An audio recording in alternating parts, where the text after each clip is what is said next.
Hurmatli yurtdoshlar, meditsina fakultetiga o'qishga kirmoqchi bo'lganlar 1-iyuldan to 7-iyulgacha Tojikistonning Xo'jand va Dushanbe shaharlarida biz ikkita meditsinskiy universitetga imtihon qabul qilamiz.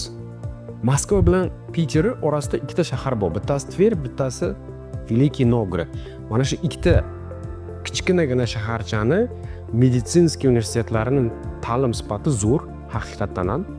O'sha universitetlarning vakillarini Tojikistonga olib borib, bolalarga imtihon o'tkazib, Tojikistondan turib imtihon topshirib student bo'lib, keyin Moskvaga yoki Piterga uchib kelasiz. Qisqasi, 1-7-iyul Tojikistondan meditsinaga kirmoqchi bo'lganlar telefonlarni bilasizlar, ofislarni bilasizlar, adreslarni bilasizlar, qidinglar, topinglar, yozinglar, ulguringlar.